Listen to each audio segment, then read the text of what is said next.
Saitama, sometimes referred to in derogatory fashion as Dasaitama, a play on the Japanese word for uncool.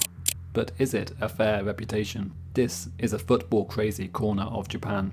The streets are paved with footballs, flowers are named after the teams, and the stadium's packed with passionate fans. So, is it uncool?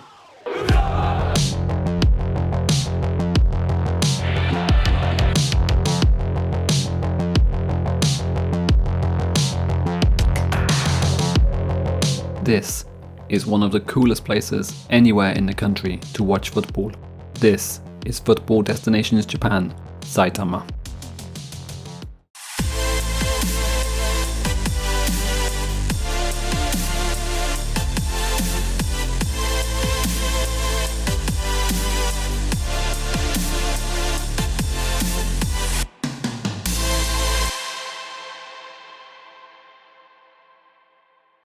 First, a bit of geography. Saitama Prefecture is just north of the capital and part of the Greater Tokyo area. Its biggest city is Saitama City, which was created in 2001 by merging the areas of Urawa, Omiya and Yono. This also created one of the biggest cross-city derbies in Japan, Urawa Reds versus Omiya Ardija. Let's begin by taking a look at Urawa Reds. Despite being the pride of Urawa, the history of Reds can be traced to Kobe, 350 miles from Saitama City. It was in Kobe that the club were founded as the corporate team of Central Japan Heavy Industries, an entity of Mitsubishi. In 1952, they became Shin Mitsubishi Heavy Industries Kobe SC, and in 1958, the club were relocated to Tokyo. It wasn't until 1990 that they moved to Urawa. More on that later. The club entered the Japan Soccer League, the precursor to the J.League, as a founding member in 1965 and went on to win the top division title 4 times. During the JSL era, they also won the Emperor's Cup 4 times and the JSL Cup twice. As one of the biggest teams in the JSL, the club were to become a founding member of the J.League in 1992.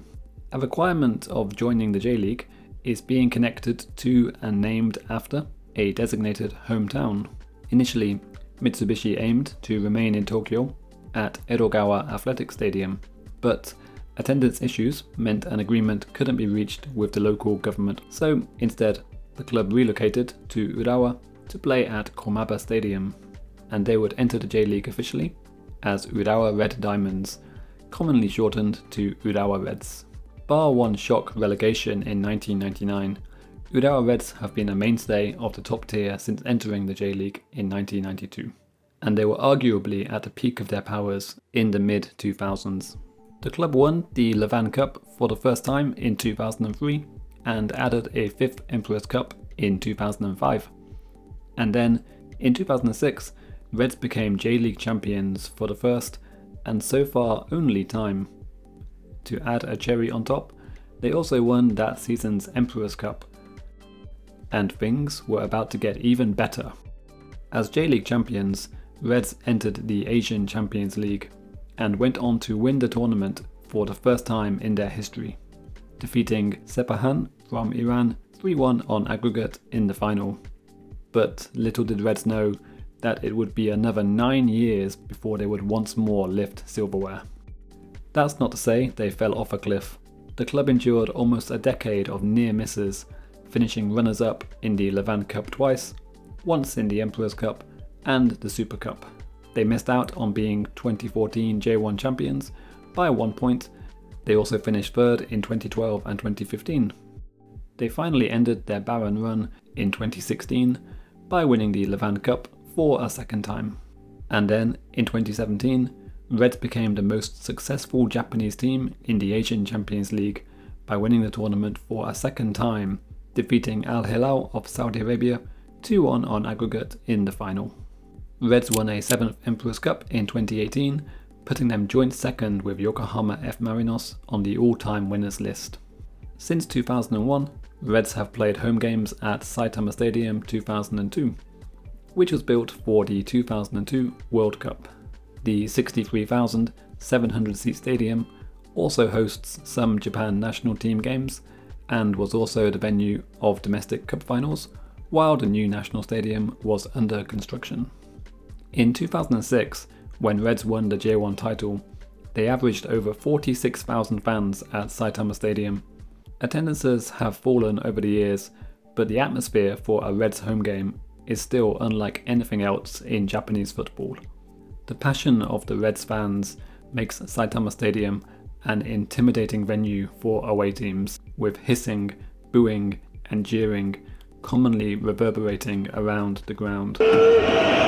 And unfortunately, at times it has gone too far.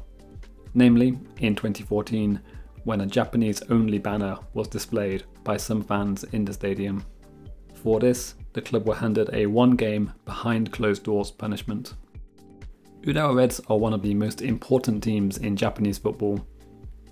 They are one of only 3 teams to have been founding members of both the JSL and J.League, along with Jeff United Chiba and Sanfrecce Hiroshima. And over the years, Reds have been involved in some hotly contested rivalries, including the so-called National Derby against Gamba Osaka, due in large part to their title battles. But there's nothing like a local derby, and the one that fans from both sides of the city want to win is the Saitama City Derby, Urawa Reds versus Omiya Ardija. As with many J.League clubs, Omiya Ardija's roots go back to a corporate team, in this case NTT Kanto SC, who were founded in 1969. NTT, Japan's telecommunications giant, is still heavily involved with Ardija to this day. For the first 18 years of their life, NTT Kanto bounced between the local Saitama and regional Kanto soccer leagues. In 1987, NTT Kanto reached the National Japan Soccer League Division 2, and when the J-League was formed in 1992, they moved into the Japan Football League. When NTT decided to go professional and target a place in the J-League, a decision about the club's hometown had to be made. There were concerns about competing with the nearby, well-established and successful Urawa Reds, so the J-League recommended the club base themselves in Kawagoe, a historic merchant town with many Edo-era buildings. Kawagoe is about 20 minutes from Omiya by train, but NTT had become established in Omiya and decided to stay put. And in 1998, the club's name changed to reflect this, becoming Omiya Ardija. The name Ardija comes from the Spanish word for squirrel, an animal that, according to the club website, has been adopted as something of a mascot for Omiya City. And then, in 1999, Ardija joined the J-League as a founding member of J2. Ardija settled in the second tier as a comfortable mid-table team. That was until 2004, when they finished second and won promotion to J1 for the first time. And the orange team from Saitama City established themselves in the top flight, spending 10 consecutive seasons in J1. But Ardija's run came to an end in 2014, when they were relegated after a 16th place finish. The club bounced back though, at the first attempt, as J2 champions in 2015. And in 2016, Ardija recorded their best ever top flight finish, ending up 5th overall. However, the club were unable to build on this and fell down to the bottom of the league in 2017, dropping back into J2, which is where they've been since, depriving the world of the Saitama City Derby. But despite that, Omiya's NACK5 stadium is still one of the most vibrant stadiums in Japanese football. It's located in Omiya Park, next to Hikawa Shrine. The approach to the stadium follows the tree-lined path to the shrine, with Ardija Emma boards dotted around the complex.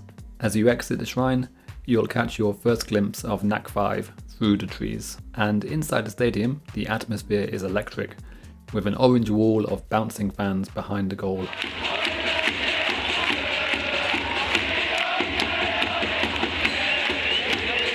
And the starting lineup is announced to the theme tune of the A-Team.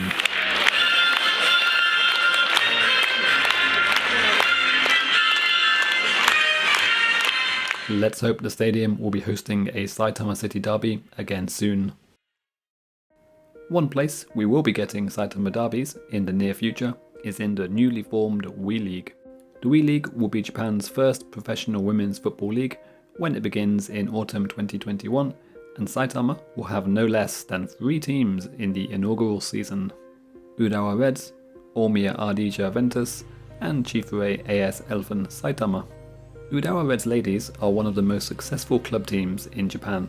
They won the League, the previous top level of women's football, 4 times, including the most recent edition in 2020. They play their home games at Urawa Stadium, the previous home of the men's team, and are one of the best supported teams in women's football. They will surely be one of the front runners in the new J.League era. Omiya Ardija Ventus are a newly formed team for the J.League, but with roots to the past, namely the formation of FC Jumonji Ventus in 1996. The club spent the last few seasons playing in the 2nd and 3rd tiers of women's football. Omiya Ardija have now taken over the club as they move into the professional ranks, with Ventus remaining in the name as a nod to the previous team. And the other Saitama team in the J.League will be Chiefurei AS Elfen Saitama. The club were formed in 1985 and they played in the League from 2006. Their hometowns are Sayama and Hidaka cities in Saitama Prefecture, but they often play home games at Omiya's NACK5 stadium. So get ready for some fascinating local derbies in Saitama for the inaugural season of the J.League. Below the professional leagues, there are some fascinating teams in Saitama. Playing in the regional Kanto Soccer League Division 2 are Saitama SC. Kanto Soccer League Division 2 is the 6th tier of Japanese football. The club began life in 1953 as Saitama Prefecture Teachers Soccer Club. In 1982 and 83, they played as high as the Japan Soccer League Division 2, which was the 2nd tier of Japanese football. In 2000, they changed their name to Saitama SC. The club spent a long spell from 2004 to 2018 in Kanto Soccer League Division 1, finishing 2nd in 2010 and 2011. In 2013, they expressed a desire to play in the National Japan Football League, just one step below the J.League. However, in recent years, the club have fallen back, but they hold an important place in Saitama as one of the prefecture's oldest football teams. From one of the oldest clubs to the newest, and a fascinating, ambitious team aiming big, Koeido Kawagoe. Kawagoe, as mentioned earlier, is a historic merchant town in Saitama Prefecture, and in 2020, it got a brand new football team. Linking up with local brewery Koeido, the club is aiming to start out in the Kawagoe City League in 2021 and has long-term goals of reaching the J.League. They've also stressed their commitment to being a sustainable club with a long-term future in Kawagoe. They'll definitely be one to watch over the next few years. So that was Football Destinations Japan, Saitama. Definitely a cool place to visit and a corner of Japan that is undoubtedly crazy about football. Which team from Saitama is your favourite? Feel free to share your thoughts and please let me know where you would like to see covered next in Football Destinations Japan. Thank you for watching.